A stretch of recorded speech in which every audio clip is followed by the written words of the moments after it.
ପଖାଳ ଭାତ ଖାଇବାର ଯେଉଁ ଟେଷ୍ଟ ନ କହିବାଟା ବହୁତ ଭଲ।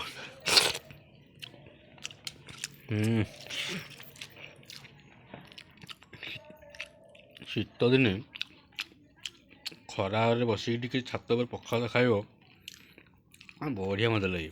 ଆଉ ଖରାଦିନ ପଖାଳ ତ ସିଏ ତ ଗୋଟେ ଅଲଗା ପ୍ରକାର ମଜା। କୁଆଡ଼େ ଖରାରେ ଯାଇଥିବ ଆସିକି ପଖାଳ ଟିକେ ଖାଇଦେଲେ ଯେଉଁ ଟେଷ୍ଟଟା ଲାଗେ ଆତ୍ମା ପୁରା ତୃପ୍ତି ହେଇଯାଏ। କିନ୍ତୁ ଶୀତଦିନେ ଶୀତରେ ଟିକେ ଥୁରୁଥୁରୁ ହେଉଥିବ ପଖାଳ ଟିକେ ଖାଉଥିବ।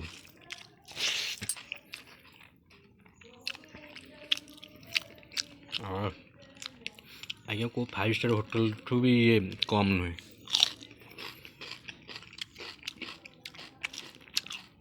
ଆଉ ପଖାଳ ଭାତରେ ଗୋଟେ ବହୁତ ପ୍ରୋଟିନ୍ ଜିନିଷ ବି ଅଛି, ଦେହ ପାଇଁ ବହୁତ ହେଲ୍ଥି ଜିନିଷ ବି ଅଛି। ମୁଁ ଆଜ୍ଞା ଦେଖିଛି ବହୁତ ଲୋକ ପଖାଳ ଭାତ ଖାଇବାକୁ ପସନ୍ଦ କରନ୍ତିନି। କ'ଣ ପାଇଁ କେଜାଣି ପସନ୍ଦ କରନ୍ତିନି, କିନ୍ତୁ ପଖାଳ ଭାତରେ ଯେଉଁ ମଜା ଆଉ ଯେଉଁ ଭିଟାମିନ୍ ଯେଉଁ ପ୍ରୋଟିନ୍ ସବୁ ଅଛି ଆଉ କେଉଁଥିରେ ବି ନାହିଁ। ହଉ ଆଜ୍ଞା ମୁଁ ତ ପଖାଳ ଭାତ ଖାଉଛି, ଆପଣମାନେ ଯାଆନ୍ତୁ, ଆପଣମାନେ ସବୁ ଘରେ ପଖାଳ ଭାତ ଖାଇବେ ଏମିତି ପାଗ ବନେଇକି ଶୀତଦିନେ ଖରାରେ ଛାତ ଉପରେ ହଉ ବାଇରେ ବସିକି ଖାଇବେ। ରଖୁଛି ଆଜ୍ଞା।